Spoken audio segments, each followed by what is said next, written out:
Este é um canal criacionista, ou seja, acredita na existência de um arquiteto para o universo.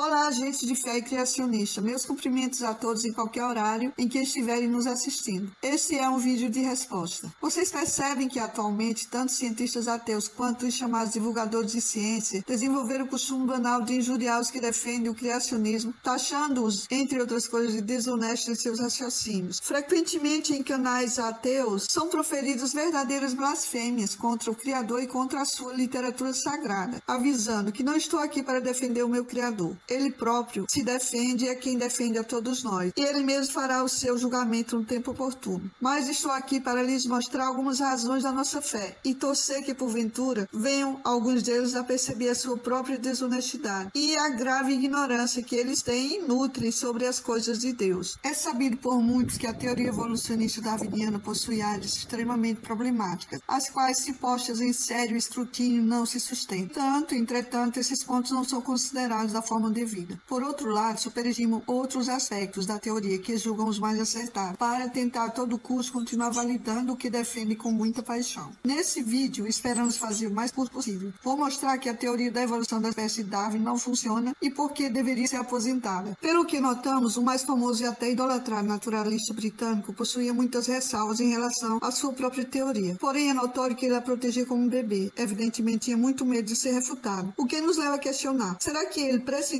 o quanto de potencial tsunami que existia em suas tão acalentadas proposições? Pelo menos duas coisas ele até viu, mas não pode encaixar na sua teoria. A primeira delas foi o dimorfismo sexual existente entre as espécies. De fato, ele se pronunciou incapaz de explicar as causas. Em uma de suas conhecidas cartas, Darwin revelou a um amigo que a simples cauda de um pavão o deixava doente. A mim me parece bastante sintomático. E a outra é a irredutível estrutura binária obrigatória para o surgimento dos seres superiores, isto é, dos sexuados. Nenhuma dessas evidências pode se encaixar no modelo no qual a vida surge de forma aleatória, cega e sem direção. Evidentemente que não o acuso de má fé, considerando que ele vivia nos idos de 1800, mas como cara inteligente, provavelmente pressentia a inconsistência de algumas de suas ideias. Por outro lado, não tinha os meios de esclarecer suas dúvidas. O que mais me espanta é que até hoje a biologia, com todo o seu aparato tecnológico, continua com o mesmo problema, alegando não conseguir determinar as causas do dimorfismo sexual e, portanto, a visão dos navegantes da ciência. Se alguém está em alto mar, não adianta abraçar um pedaço de matéria mais denso que a água. Lógico que vai afundar, é só uma questão de tempo. Isso que Darwin vocês estão abraçando é apenas uma falsa tábua de salvação. Vão submergir. Vão submergir.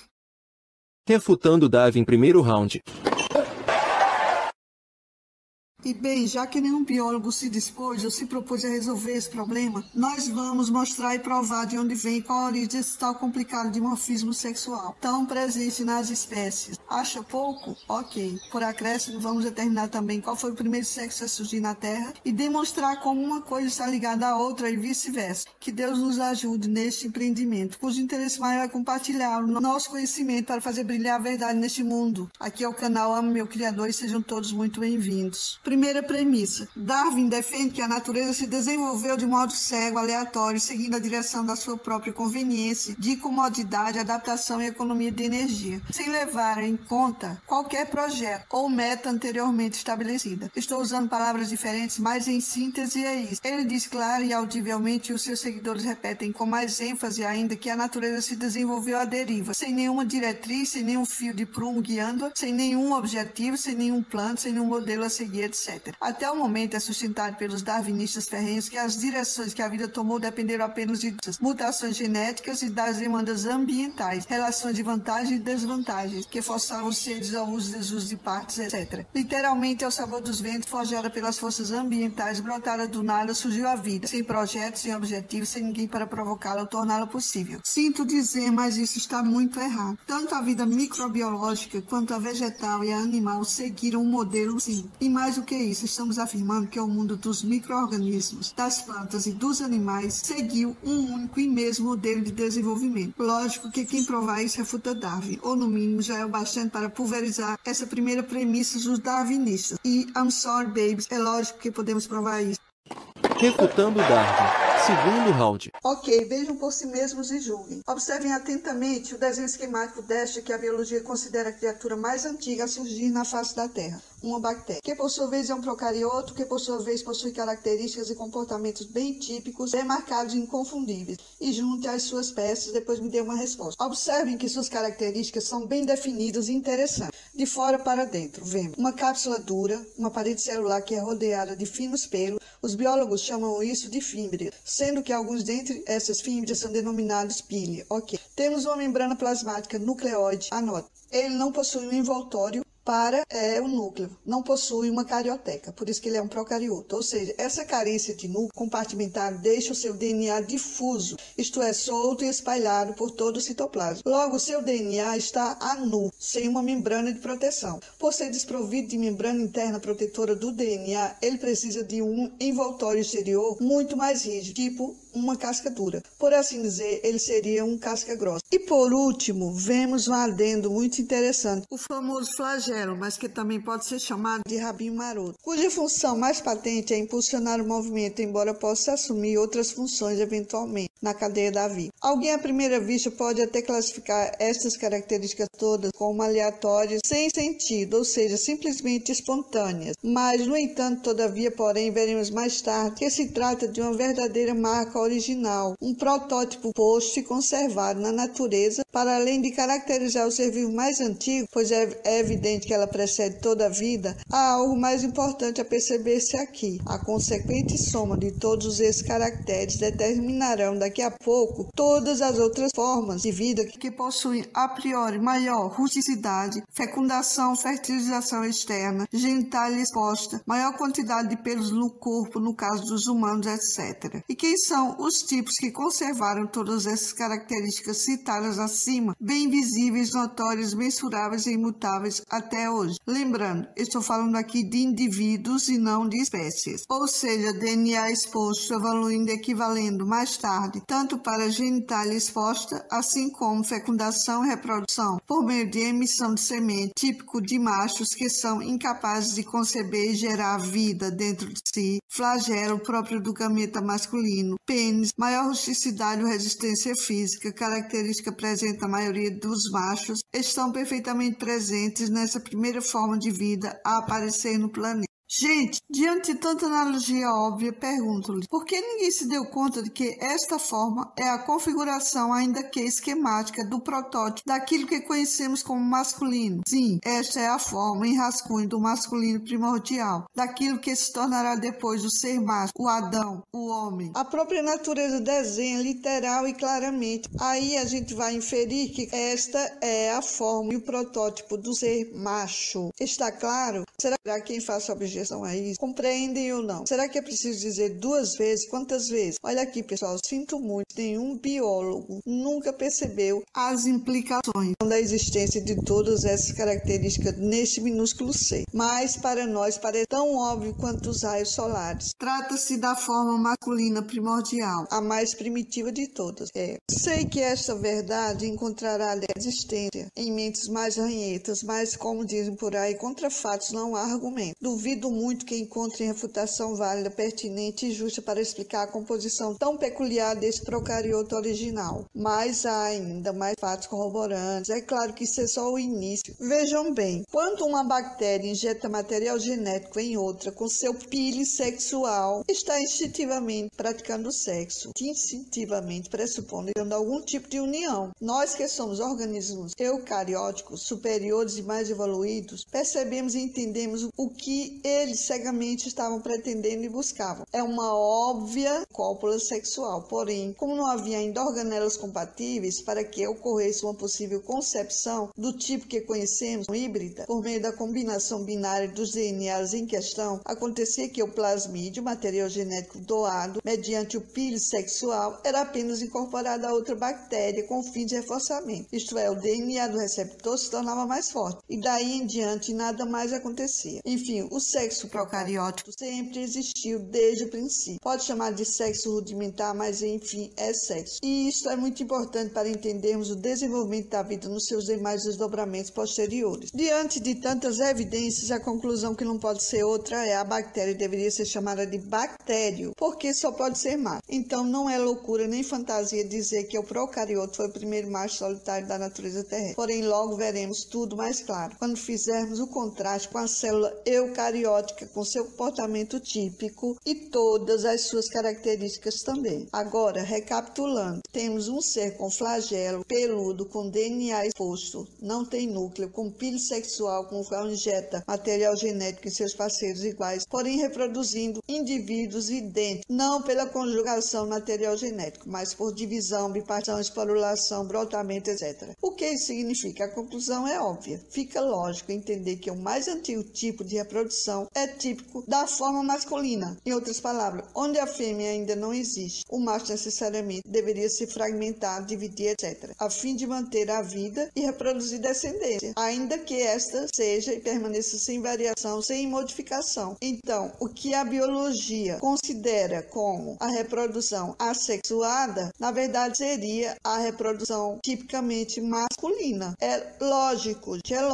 Por favor, não fica cego não para não ver isso não, porque tem como descobrir que é verdade isso que eu estou falando aqui, mesmo que não queiram dar crédito às minhas palavras. Refutando Darwin. Terceiro round. Vejam agora o desenho gráfico de uma célula eucariótica, eucarionte. Tal qual os bactérios, a célula eucariótica possui também características muito bem delimitadas e seguramente o seu modelo vai remeter ao outro extremo, isto é, ao elemento bem feminino. Como podemos ver, ela é primordialmente lisa. Além da carioteca, contém várias outras organelas especiais, mas principalmente contém o compartimento do núcleo, em cujo interior está o material genético, DNA, gametas, etc. Tudo bem estrategicamente protegido por membranas, e não mais solto e exposto por todo o citoplasma, como nos procariotos. Isto é, as células reprodutivas dos eucariontes, pelo fato de estarem protegidas dentro de um invólucro, denotam características femininas, pois isto equivalerá mais tarde a várias características próprias da fêmea, como concepção, fertilização, fecundação interna. Preste atenção, mesmo nos ovíparos, ovovivíparos, é o gameta da fêmea que recebe o gameta do macho, e nunca o contrário. Junte-se a isso a permeabilidade seletiva, que já se detecta nesta célula máter. Ela não aceita tudo que vem do exterior, ela já é capaz de fazer escolhas. Mais tarde vai evoluir para a seletividade em vários níveis, tão típica do segundo sexo.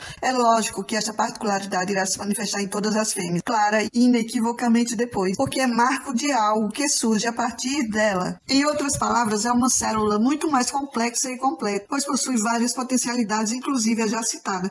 Tudo isso conflui para mais tarde, em estágios posteriores de evolução, em animais superiores, dar origem ao aparelho reprodutor das fêmeas, que é interno para manter seus óvulos, material genético escondidos dentro do corpo. Mas principalmente, as fêmeas ostentam a característica mais feminina de todas, a capacidade de conceber e conjugar DNA exógeno de um gameta diferente do seu, no caso exclusivamente de um macho, e repassar para a descendência as características parentais de ambos, isto é, tanto do que fecunda quanto da que concebe, na porcentagem justa de 50% para cada um dos genitores, o que se configura claramente uma célula fêmea e sua reprodução de base binária, isto é, só a fêmea traz à luz algo novo. Se, conforme a biologia, os procariotos passaram bilhões de anos e nós já vimos que eles praticavam o sexo procariótico, entretanto só conseguiram, por assim dizer, engendrar 3 formas de vida diferentes, que foram as bactérias, as cianobactérias e as árqueas, todas de reprodução procariótica, isso é, monossexuada, por fissão, bipartição, etc., sem variação genética, é claro. Somente a partir do evento eucariótico é que ocorre um verdadeiro boom de novas formas de vida e espécies geneticamente variadas na natureza. E é lógico, o gênero eucariótico causa um hecatombe sobre o gênero antigo, se impondo de um modo avassalador, massacrante e definitivo. Logo, a falácia na qual se sugere que na natureza o feminino surgiu por primeiro pode ser imediatamente desarticulada pela simples interpretação correta do que representou para a natureza os procariotos e o evento da célula eucariótica. A célula que concebe e conjuga foi a que deu possibilidade de fazer a Terra pulular de vida. Contudo, ela não foi a primeira a surgir. Isso é óbvio, é eloquente, é claro como cristal. É um verdadeiro upgrade celular. Portanto, a biologia continua afirmando que não há como estabelecer qual foi o sexo primordial. É de uma incipiência brutal, quando não pura tentativa de mistificação. Um sofisma bem maldoso que nos leva a questionar. Será mesmo por falta de acurácia no agrupar dessas peças desse grande quebra-cabeças biológico? Isto é, será que isso resulta mesmo da interpretação defeituosa de alguém ou de grupos? Ou apenas faltou um pouco de boa vontade? E notem bem, a eucariótica mantém o script original. Isto é, ensaia e estreia muitas formas de vida. Contudo, primeiro vem as formas de características masculinas masculinas. Não há como negar isso. Esse modelo é um padrão inicial hierárquico que funciona, diria, milimetricamente, pois se repete variavelmente em todas as espécies, e não apenas em indivíduos, mas da seguinte forma: mantém o que havia anteriormente, mesmo que de uma forma renovada e transmutada, mas faz surgir obrigatoriamente o inovador, o novo. Na natureza e na vida, as formas serão sempre ou convexas ou côncavas. Tudo que para se reproduzir precisa lançar para fora de si suas sementes, ovos, óvulos. Tudo que espécie seme para fecundar, seja no meio ambiente ou no organismo de outro, seja a nível individual de espécie, é seguramente a forma mais antiga, a convexa, a exteriorizada, a aparente, a ostensiva, a agressiva, a forte, a cascuda, a peluda, etc. O restante serão as formas côncavas e, portanto, as mais novas. Aí, na boa, como dizem, será que é pedir demais um pouco de exercício mental da parte de vocês? Temos que ter em mente que o fio de resolução são as formas. Os antigos eram obcecados com o conceito de forma geométrica, o que para muitos de nós não faz muito sentido, até entendermos que isso está muito além do que imaginava a ciência humana dos quadrados e retângulos. Quando o Criador pensa numa forma, em sua alta ciência, ele a delimita, de modo a não tornar natural que o modelo convexo venha atuar como côncavo e vice-versa. As coisas têm potencial para transicionar e se reinventar, mas não podem deixar de ser e atuar como o seu protótipo original. Refutando Darwin. Quarto round. Uma rápida anamnese de eventos biológicos mostrará esse padrão que é o procário versus eucário, ilustrado com imagens se repetindo, atualizando nítida e invariavelmente em todas as modalidades de vida terrestre conhecidas. Veremos claramente que desde o eucarioto se desencadeou uma contundente e inexorável transição, uma mudança criteriosamente imposta à natureza, com um objetivo muito bem delineado: aposentar e extinguir a primeira forma primitiva, rude, de aspecto agressivo e até violento, para no seu lugar introduzir e estabelecer a segunda forma, ainda que isso aconteça de forma gradativa. Em síntese, a ordem é remover o antigo e estabelecer o novo de características mais amigáveis. Conforme que a biologia estabeleceu, sucedem-se procariotos, eucariotos, peixes, anfíbios, répteis, aves, mamíferos, primatas e humanos, exatamente nesta ordem. Evidentemente, estou considerando domínios, classes e espécies diferentes apenas. Observe bem como as próprias modalidades de reprodução são indicativo evidente de que a forma antiga aparece primeiro. As espécies de peixe mais antigas são de fecundação externa, expelem gametas em meio ambiente, são os ovuvíparos, mas que, dependendo da espécie, passa pela transição ovovivípara e a vivípara aparece sempre por último. Veja que desde os ostracodermos, bichos ovuvíparos, podemos ver que a transição opera na direção do externo para o interno. Entenda como no caso dos peixes, exoesqueleto faz sentido na perspectiva do out to in. Desde o mais antigo peixe é possível ver que todos esses tipos se alternaram a cada evento de nova espécie, até chegar num dos gêneros mais jovens, o Poecilia, que possui também as suas espécies de reprodução vivípara. Do mesmo modo acontece com os anfíbios e répteis. As aves são a única espécie que permaneceram exclusivamente ovíparas. Também os mamíferos tiveram a sua versão ovípara, que foram os monotrimates. Então é possível ver que todo ser vivo andou nessa direção, primeiro os indivíduos, depois as espécies. Note como à medida que o tempo passou, também as espécies mais novas já aparecem exclusivamente vivíparas, primatas e humanos. E isso não foi por acaso, é a transição do convexo para o côncavo se concretizando, sendo poste atualizada a cada novo evento de vida nova. Refutando Darwin. Quinto round. Agora, para ilustrar com imagens como se desenvolveu o modelo padrão, vamos para o reino vegetal. Segundo a biologia, a evolução das plantas se dá na seguinte ordem: briófitas, pteridófitas, gimnospermas, angiospermas, só para citar aqui os gêneros mais abrangentes. Agora vejam a dinâmica. Briófitas e pteridófitas são de evento de surgimento mais antigo. E lógico, começam com a reprodução assexuada, mas que evoluem necessariamente para a sexuada, porém de fecundação externa, passando naturalmente pelas legítimas transições. Ok, aí o que acontece? Lógico que não preciso descrever aqui o esquema reprodutivo de todas as plantas, porque tudo isso está escrito em livros de biologia para quem quiser checar as informações. Vou dizer apenas que, em linhas gerais, o que vemos não só em vegetais, mas em toda a vida, incluindo a animal terrestre, é a dança do DNA, um movimento evolutivo que atua com o objetivo de atingir um ponto no qual o DNA, já encapsulado em uma semente ou gameta, estará inserido em alguma coisa ainda maior, o gameta feminino, de preferência para se desenvolver dentro do corpo de uma fêmea, e não mais solto e exposto no meio ambiente. Esse é o objetivo da vida.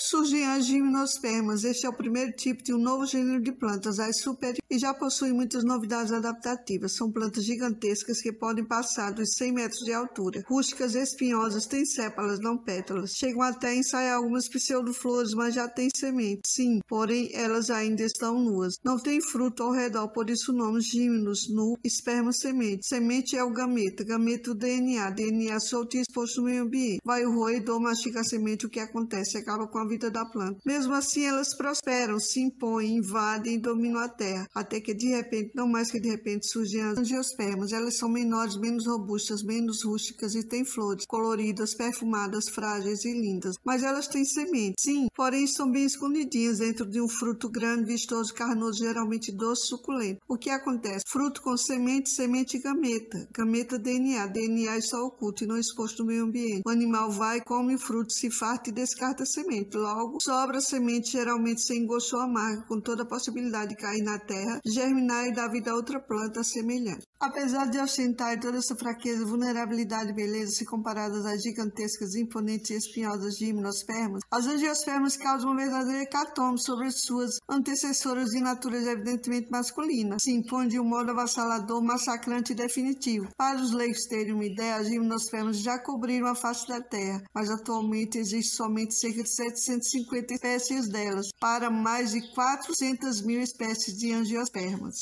É ou não é o mesmo padrão procarioto versus eucarioto, incrementado e atualizado, se repetindo vez após vez, agora visto no reino vegetal? Pois já vimos como aconteceu no reino animal. É igual, se não semelhante o suficiente para até fazermos predições e entendermos melhor que a alternância entre os dois ciclos haploide e diploide são as duas naturezas se alternando. Uma das predições possíveis é que essa alternância entre as duas naturezas, masculina e feminina, que são as formas procariótica versus eucariótica, se processou, se confirmou, se estabeleceu desde o princípio de tudo, com o masculino sempre precedendo cada evento e novidade evolutiva. Não há, portanto, três naturezas, assim como não há três sexos biológicos. O que existe são as suas formas tradicionais, onde se alternam uma e outra a fim de chegar à estabilidade. Digam-me se algo desse tipo pode acontecer às cegas ou aleatoriamente. Impossível. O criador destas formas também possui poder e conhecimento suficientes para garantir que tudo que existe esteja sujeito ao mesmo processo que rege desde as primeiras células originais até o último organismo. Portanto, podemos afirmar, Houston, ou melhor, darwinistas, temos um padrão. Refutando Darwin, missão cumprida. Se me permitem dizer, isso é antimatéria pura na teoria da evolução darwiniana. Também eles dizem que o gênero humano é animal como qualquer outro, mas por tudo que sabemos e vemos está um nível acima das bestas. Isso pelo efeito que esse evento causou no meio ambiente, impacto de grande magnitude. Similarmente ao que ocorreu no evento eucariótico e das angiospermas, ele se impôs de um modo massacrante, avassalador e definitivo. Embora sejamos uma única espécie, o humano é o único gênero que teve removidas de si as características mais animalescas. Isto é, ele é liso, frágil, inteiramente de reprodução vivípara, acolhedor e protetor dos filhotes, desenvolveu livre-arbítrio e consciência, etc, etc. Outra vez percebam, é ou não é o mesmo padrão procário versus eucário, incrementado e atualizado se repetindo, desta vez é vestido de carne humana. Somos atualmente 8 bilhões de criaturas, construindo casas e coisas, andando, nadando e voando neste planeta, livremente, sem que nenhum tipo de animal nos ameace, exceto nós mesmos. Se alguém não considerar isso um grau de superioridade que nos coloca acima dos simples bichos, então vai se tratar de miopia, ou revisitar o seu conceito do que é ser minimamente superior em alguma coisa. E agora a parte que considero a mais importante e a razão pela qual esse vídeo foi idealizado e realizado. Demonstrar uma pequena parte das implicações e reflexos de todos estes eventos biológicos citados e suas relações com as sagradas escrituras. Claro que esse padrão que foi demonstrado e que se repete vez após vez nos eventos da natureza está contido e já foi há muito tempo descrito e revelado nos textos bíblicos mais antigos. De fato, não foi estudando biologia ou Darwin que nos tornamos capazes de perceber, mas foi o próprio Criador que nos levou a discerni-lo, identificá-lo e a descobrir o seu significado teológico, pois sempre estivemos convictos de que Deus tudo criou e fez. Contudo, não imaginávamos que havia um sentido simbólico tão perfeito na criação divina, nem o quanto isso seria valioso para a nossa instrução. Lógico que isso é assunto para outro vídeo tão longo ou mais quanto este, mas vai aí uma palhinha que é como a ponta do iceberg. Na verdade, quando o santo geógrafo afirma que Deus fez primeiro o homem, ele está se referindo e dizendo que ele fez primeiro a forma e a natureza masculina. E isso é tão poderoso que ressoa em toda a criação de um modo absoluto. Verdadeiro conjunto de bonecos russos, do menor ao maior, do maior ao menor, do vegetal ao animal, do aquático ao terrestre, do que caminha sobre o solo ao que voa pelos ares. Por isso não é possível que algo deste tipo se tenha desenvolvido às cegas. Em outras palavras, sempre que a vida vai estrear algo novo, ela diz: não leis, mas lotes feitos, até que o cartucho esteja esgotado e apareça o design mais desejado. Isso nunca foi a natureza funcionando aleatoriamente à deriva ou às cegas. É uma lei, uma determinação do Criador, que se cumprindo vai até o extermínio do último espécie. Portanto, presenciamos na face da terra o cumprimento da palavra pronunciada em Gênesis 6. Na verdade, quando o Senhor diz que vai eliminar o homem da face da terra, está escrito no hebraico que ele vai eliminar o Adão, porque se arrepende de tê-lo criado. Logo, fica claro que ele se refere a uma forma, uma categoria, uma natureza adâmica, que o hagiógrafo descreve de forma sucinta, porém muito sugestiva. Logo, não é sem razão que eles são descritos como fortes, longevos e reprodução tardia, etc. De fato, essa natureza foi toda removida da face da terra com toda a sua fauna gigantesca junto, de modo que hoje entre nós é rara a ocorrência de alguns espécimes deles. Só restou Noé e sua família porque era um renovo de uma nova humanidade. Tudo que pertenceu ao gênero antigo foi levado, tanto pelo dilúvio universal, quanto pelo dilúvio do genoma noático, que se impôs ao ambiente contra o qual eles não têm a menor chance de prevalecer. Para quem ainda não entendeu, eles eram Adão, nós somos o Ben-Adão, eles eram o gênero homem, nós somos o gênero filho do homem. Só Deus, o Criador, para anunciar e cumprir dessa forma. Isso é apenas para lembrar-lhes de que Deus é um ser supremo e verdadeiro e que pensou em tudo desde o princípio. Ele é verdadeiramente onipotente, onipresente, onisciente e presciente, tal qual tradicionalmente se revelou. E além disso, a revelação progressiva contida nas Sagradas Escrituras vai colocar a seu tempo a arrogante ciência humana no lugar dela, isto é, de joelhos diante do Criador do Universo. Batam palmas para o seu rei, cristãos. Aplaudam o Criador do céu, da terra, do mar e de tudo que neles há. E aí, incrédulo, o que está faltando para você finalmente compreender que temos um Deus no mais alto dos céus, um arquiteto para o nosso universo? Portanto, dá glória ao teu Criador, darwinista.